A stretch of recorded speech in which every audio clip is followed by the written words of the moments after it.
12 సంవత్సరాలు ఏ విచారణ లేకుండా నిస్సిగ్గుగా బేసిక్గా ఈ రోజున ముద్దాయిలు రోడ్ల మీద తిరుగుతూ ఉంటే, పైగా అండి ఇంకొక విచిత్రం, తమ్ముడు నా వైపు చూడు, ఈ జగన్మోహన్ రెడ్డి గారు అంట నేను యూరోప్ వెళ్తాను 6 నెలలు నాకు పర్మిషన్ ఇవ్వండి అంట కోర్టుని. Are you playing with the courts? న్యాయస్థానాలతో ఆడుతున్నారా మీరు ముద్దాయిలు? అన్నాను. ఆ ఏటు గౌరవ పార్లమెంట్ సభ్యుడు, ఆయన పార్లమెంట్లో బల్లగుద్ది వాదిస్తాడు. సిగ్గుచేటు. ఏ పార్టీ? జగన్ పార్టీ నుంచే కదా ఆయన. సిగ్గుచేటు నీలాంటి వాడిని పెద్దల సభలో పెట్టడం. నీ వెనుకంత నేర చరిత్ర. ఈయన అడిగితే నేను యూరోప్ వెళ్తా మా ఏవంతో పాటు అంటాను. సిబిఐ వాళ్ళు వెళ్ళటానికి లేదు, ఈ కోర్టులో విచారణ జరగాలని పాప వాళ్ళంటే కోర్టు రేపు ఏం ఆర్డర్ ఇస్తుందో అని చెప్పినాను. నా ప్రెస్ మీట్ కోర్టుని ప్రభావితం చేయాలని కూడా కాదండి. ఏమిటి ఈ కన్ఫ్యూజన్ అనేది నాది. కోర్టు ప్రజల రెస్క్యూకు రావద్దా? నాలాంటి ప్రశ్నించే పౌరుడి రెస్క్యూకు రావద్దా? వరలరామయ్య గారు మేమెందుకు పోనిస్తాం, అడుగడుగున ఎవ్రీడే ట్రయల్ చేస్తాం, వీళ్ళ సంగతి తేలుస్తాం అనొద్దండి court. If they are innocent, వాళ్ళు చాలా గౌరవప్రదంగా అవినీతి రహితులంటే ఓకే. కోర్టు విచారణ జరగకుండా 6 నెలలు ఆయనకు పర్మిషన్ ఇచ్చి 3 నెలలు ఈయనకు పర్మిషన్ ఇచ్చి వీళ్ళు యూరోపియన్లు ఇప్పటికే పెద్ద పెద్దలందరూ కూడా నేర చరిత్రలు అందరూ లండన్లో దిగుతున్నారట. జగన్మోహన్ రెడ్డి గారు లండన్లో ఉంటాడట. ఇక్కడి నుంచి ఎగిరిపోతే ఇక లండన్లోనే ఉంటాడట. ఏంటండి కోర్టు ఈ నేరస్తులకి ఈ రకంగా వెసులుబాటు కల్పించడం కరెక్టా కాదా చెప్పాలని చెప్పి కూడా నేను న్యాయస్థానంలో చీఫ్ జస్టిస్ గారిని అడుగుతున్నా. Nothing wrong in asking like this. నా ప్రశ్నకు సమాధానం చెప్పాలి.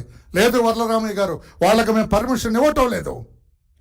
6 నెలలు విదేశాలు ఏంటండి, 3 నెలలు విదేశాలు ఏంటండి? ఏముంది సార్ అక్కడ వీళ్ళకి? I don't understand what is there in London and Europe for this A1 and A2. A1కి జగన్మోహన్ రెడ్డికి, A2 విజయసాయి రెడ్డికి యూరోప్లో ఏముండదండి. గనులు ఉన్నాయి వీళ్ళకి ఉన్నా? వీళ్ళ అక్రమాస్తులు అక్కడ ఏమైనా నిక్షిప్తం చేశారా? ఏమన్నా అక్కడ ఏమైనా కంపెనీలు పెట్టారా? కంపెనీలు ఇండస్ట్రీస్ ఏమైనా ఇండస్ట్రీస్ పెట్టారా? వీళ్ళ అక్రమ సంపాదన అక్కడ ఏమైనా దాచిపెట్టారా?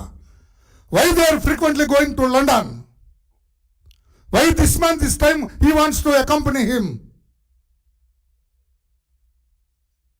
చేతులెత్తి నమస్కారం చేస్తున్న చంద్రచూడ్ గారు, గౌరవ సుప్రీం కోర్ట్ చీఫ్ జస్టిస్ గారికి, ఏం జరుగుతుంది సార్ ఈ కేసులో? ఈ సిబిఐ కేసులు చూసే కోర్టులో ఏం జరుగుతుంది? విచారణ ఎందుకు జరగటం లేదు? ఇతను కోర్టుకి ఎందుకు హాజరవ్వటం లేదు? మొన్నటిదాకా సీఎం అంటే వదిలేశారు, వదలటానికి కూడా లేదు అసలు. నన్ను అడిగితే సీఎం అయినా కోర్టుకు రావాలని పట్టాలి. ఎక్కడున్నాడండి కేజ్రీవాల్? జైల్లో కదా ఉన్నాడు ఇప్పుడు. మరి ఈయన ఎందుకండి? ఆ రోజున పాత్రికేశ్వర్ మీరు కూడా ఒకసారి నేను రీట్రేట్ చేస్తున్నా, ఆ రోజున సుప్రీంకోర్టు ఏమన్నది? ఎంత తక్కువ సమయంలో ఇన్ని కోట్ల రూపాయలు ఇతను ఎలా సంపాదించాడో సునిశ్చితంగా క్షుణ్ణంగా దర్యాప్తు చేయండి అన్నారు. What does it mean? అంటే పార్షియల్గా సుప్రీంకోర్టు ఇతను అన్యాయంగా సంపాదించారని ఒప్పుకున్నట్టే కదా, అభిప్రాయపడినట్టుగా. పోని అటువంటి వ్యక్తి ఇష్టారాజ్యంగా 12 సంవత్సరాలైనా కూడా అతను కోర్టుకు అటెండ్ అవ్వకుండా, 12 సంవత్సరాలైనా కూడా ఛార్జ్షీట్ విచారణ జరగకుండా ఉంటే, ఇప్పుడు ఆయన యూరోప్ పోతానని అప్లికేషన్ పెడితే మనం పరిగెత్తుకెళ్ళి ఇస్తారండి? సామాన్య ముద్దాయికి ఇస్తారా? ఆలోచన చేయమని చెప్పడం కోసం అందుకే 2-3 నిమిషాల్లోనే నా ప్రెస్ మీట్ ముగిస్తానన్నాను.